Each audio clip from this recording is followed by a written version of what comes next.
Sejam muito bem-vindos à nova aula sobre o sacramento. Nós estamos falando sobre o sacramento da penitência e nós temos falado sobre a história, né, desde o começo dos séculos cristãos, desde o início da igreja. E nós vamos continuar falando hoje sobre esse mesmo assunto e mostrando como se desenvolveu, né, o sacramento da confissão. E essa história nos faz olhar para o papel que desempenharam os mosteiros e os monges.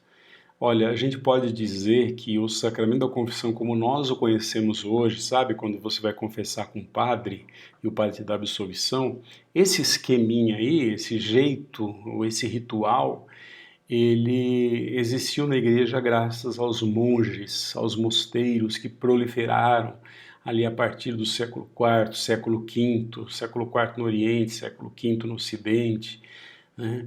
E com bastante ênfase aos mosteiros e a prática dos mosteiros na Irlanda. Bom, mas desde cedo os mosteiros de vida contemplativa, eles eram celeiros de espiritualidade, as pessoas buscavam diretores espirituais nos mosteiros. Então era comum um jovem se dirigir a um monge idoso dentro do mosteiro, que já tinha muita experiência, muita vida de oração, para dirigir esse jovem nesse caminho da perfeição. E então esse jovem se aproximava desse idoso dentro do mosteiro, né, mais de uma vez por semana ou mais, né? E ali ele desabafava, no final pedia uma bênção e acabava aquele monge ouvindo os pecados daquela pessoa, né? E ao final era muito comum, então, o mais velho e o jovem rezarem juntos, pedindo a Deus o perdão pelos pecados que haviam cometido. No século V, então, a pedido expresso do Papa, nós sabemos que houve uma proliferação muito grande, uma migração muito grande de pessoas fora do Império Romano para dentro do Império Romano. Então o Papa precisava de pessoas, padres e monges para poderem converter essas pessoas. Exatamente isso. O Papa queria que os monges convertessem essas pessoas que vinham, né, para o Império Romano.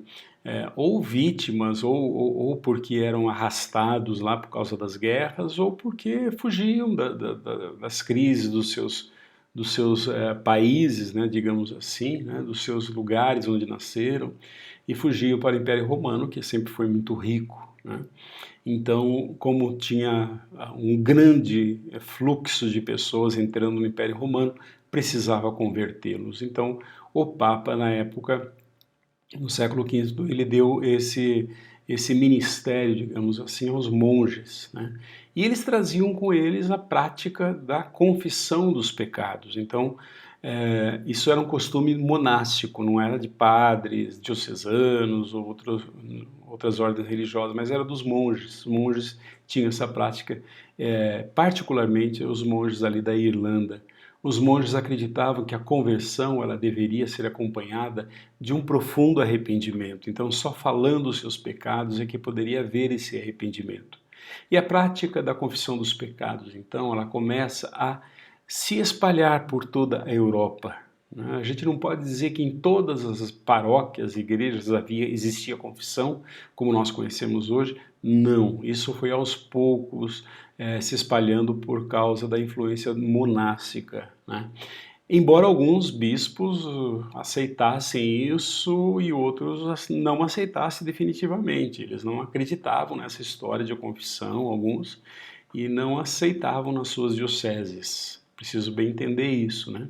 Mas o povo recebia bem essa ideia, porque o povo, confessando os seus pecados, eles tinham mais certeza do perdão divino e do amor de Deus quando confessavam os seus pecados. E uma outra coisa interessante é que os padres preferiam confessar os seus pecados a um sacerdote e não a um bispo, como nós vimos lá no comecinho do cristianismo, que era o bispo que dava essa absolvição. Agora não, o povo preferia a absolvição dos padres. Agora, no século VII, a prática da confissão dos pecados, ela se espalha definitivamente e se torna uma prática na maior parte do mundo cristão daquele tempo, né? Em alguns séculos, então, toda a igreja aceita, acata e isso se torna parte da igreja cristã católica. Durante a Idade Média, a prática da confissão privada dos pecados, ela continuou a se desenvolver. Por exemplo, a penitência imposta agora para a remissão dos pecados se tornou também comum como uma condição de ser admitido à comunhão. Então a ideia da penitência, ela se torna muito mais desenvolvida, muito mais aceita na Idade Média do que qualquer outro lugar. Você já deve ter ouvido falar em alguns lugares de peregrinação do mundo, né? Onde as pessoas vão lá para fazer uma peregrinação nos santuários, né, lá da Europa. Esses santuários eram os lugares de peregrinação onde as pessoas iam pagar a sua penitência. A penitência era assim, você tem que ir, olha, você tem que ir lá na igreja tal, né, lá tem uma relíquia de um santo, você vai rezar na relíquia desse santo e depois você volta, né, para receber a absolvição.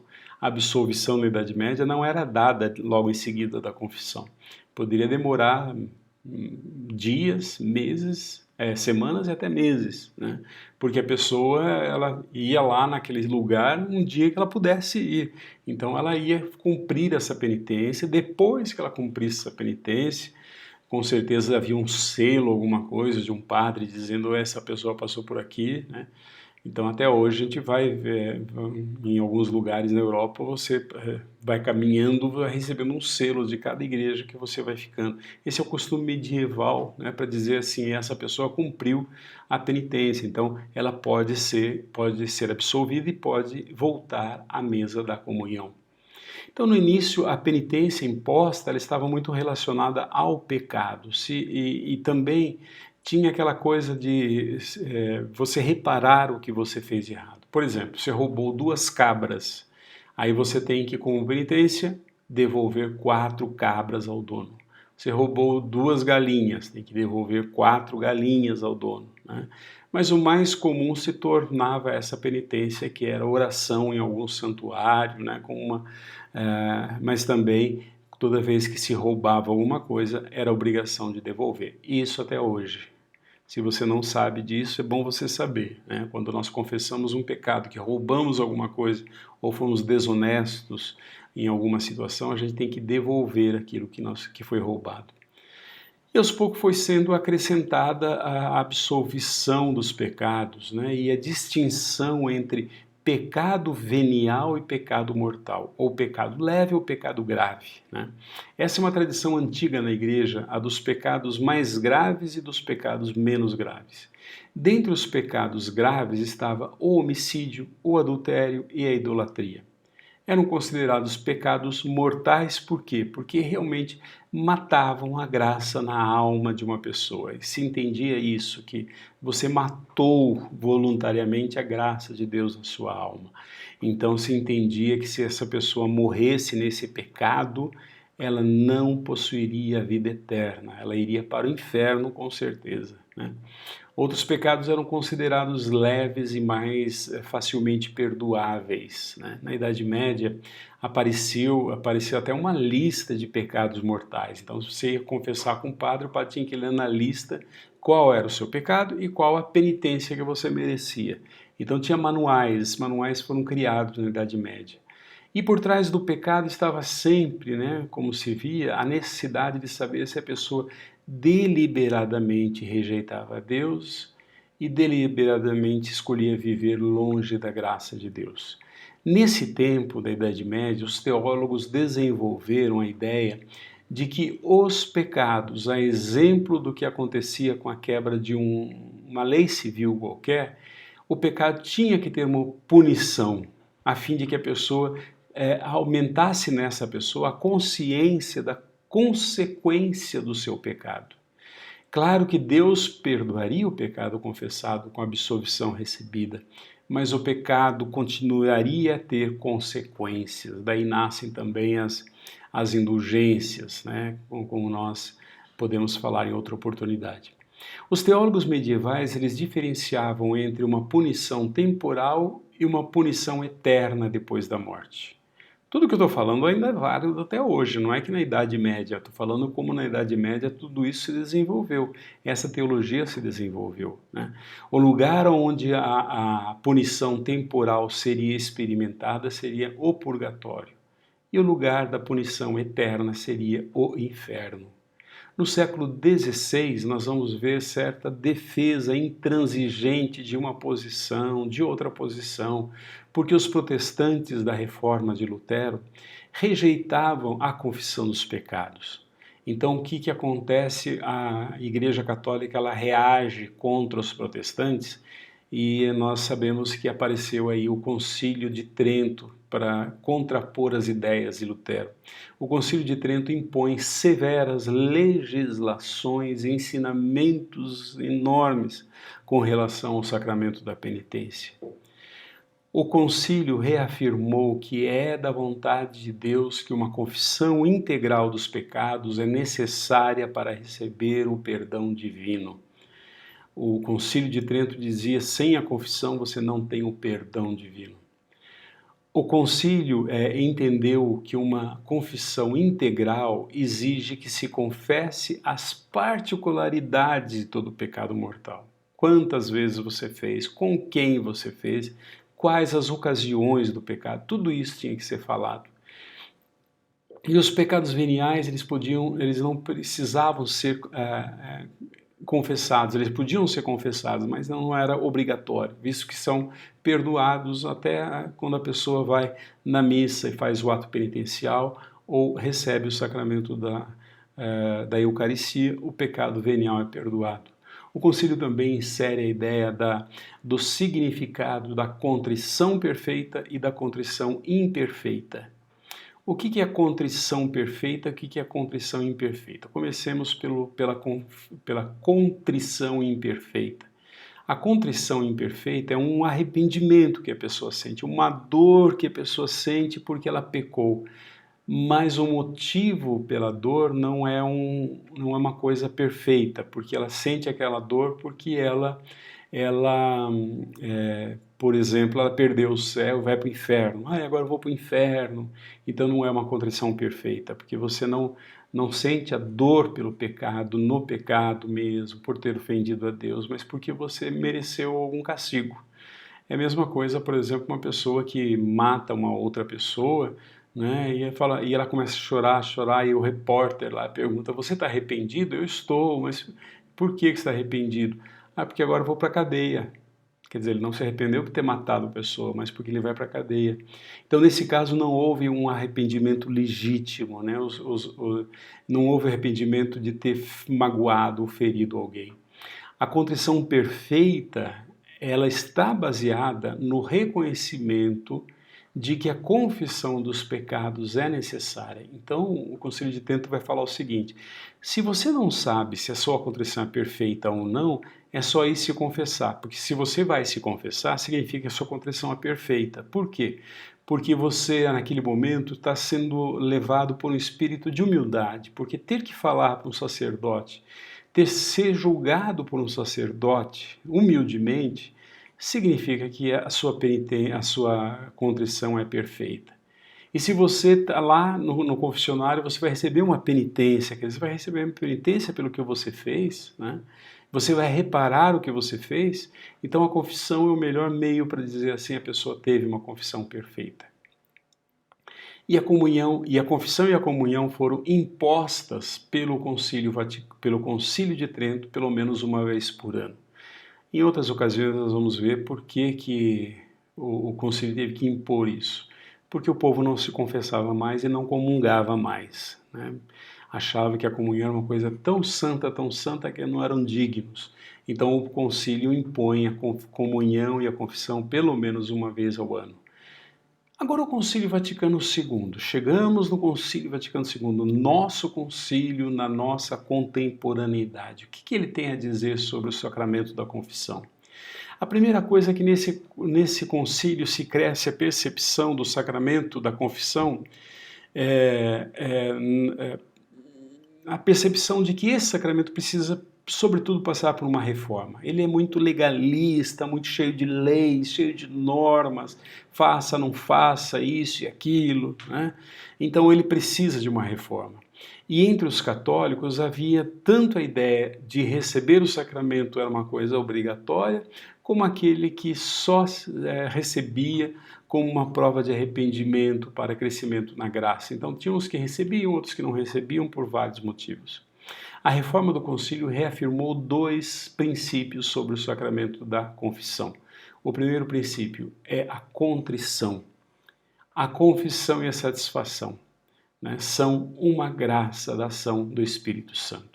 Então, quando você está arrependido, diz o Concílio Vaticano II, quando você está arrependido, quando está contrito e vai se confessar, é porque você está sob a ação do Espírito Santo.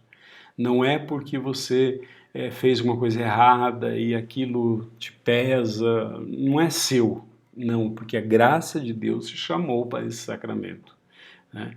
E o segundo princípio, então, é que a ação de Deus é manifestada através do ministério dos bispos e dos sacerdotes. Eles devolvem ao penitente a cura e restauram a comunhão da igreja. Então eles trazem você de volta para a igreja, como era lá no princípio do cristianismo. A igreja reafirma que é somente Deus, né? No Concílio Vaticano II tem muito claro, só Deus perdoa, só Deus perdoa. E a igreja? A igreja é um sinal e instrumento do perdão e da reconciliação de Deus. Hoje, o concílio reafirma muito mais o sentido litúrgico da celebração da confissão. Vê a confissão como uma celebração, não como uma coisa somente entre você e um sacerdote, mas a igreja toda participando dessa celebração. E toma importância, portanto, a leitura da palavra de Deus. Então, a palavra de Deus começa a se tornar, né, uma coisa muito importante, um cerne ali do sacramento da confissão. O novo ritual da confissão sugere que a celebração da penitência comece com o sinal da cruz e com palavras mais ou menos assim, pode ser outras palavras. Que Deus, que ilumina todo o coração, te ajude a reconhecer os seus pecados e que você possa confiar em sua misericórdia. E essa mudança não é mera mudança de palavras, mas é uma mudança na ênfase da confissão. Antes do Concílio Vaticano II, no Concílio de Trento, a confissão era como se fosse um tribunal. Você vai ser julgado, vai ser condenado pelo seu pecado, né? Agora, no Concílio Vaticano II, a confissão é uma experiência da misericórdia. É o desejo de conversão que você celebra ali, um desejo de renovação. A proclamação da palavra que segue a esta acolhida inicial nos lembra para o penitente e o celebrante o que eles estão fazendo é ter um encontro com o Senhor, né?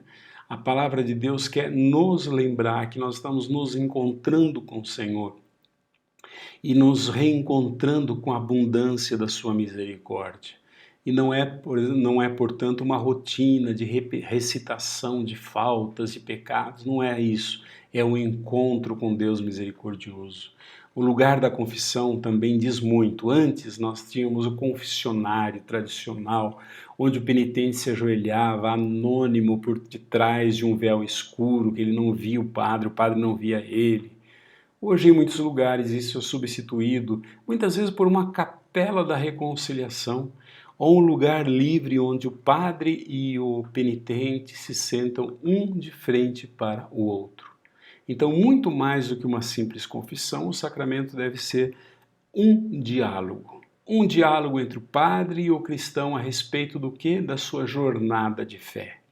E nesse diálogo os pecados graves são discutidos, são explicados, mas também os chamados pecados leves, eles são lembrados, né? Se conversa sobre eles. E o fundo é o que isso implica na sua vida e o que isso diz a respeito de si mesmo.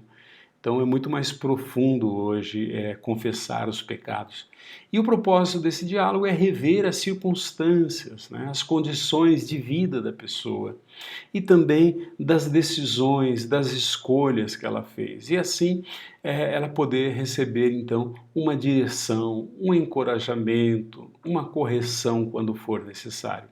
A penitência, ela deve hoje estar relacionada com tudo que foi discutido ao longo daquela confissão e deve ajudar a pessoa para viver mais plenamente a sua vida de fé. Hoje, cada vez mais, o padre dá como penitência a leitura e a meditação da palavra de Deus.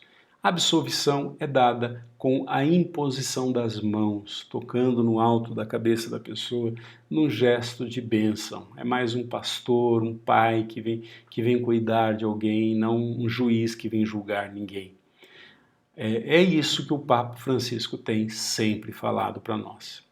E ao final o padre assegura que o fiel recebeu o perdão divino. Ele diz: você foi perdoado, Deus perdoou você. E encoraja aquele cristão a uma vida, né, mais de acordo com a palavra de Deus.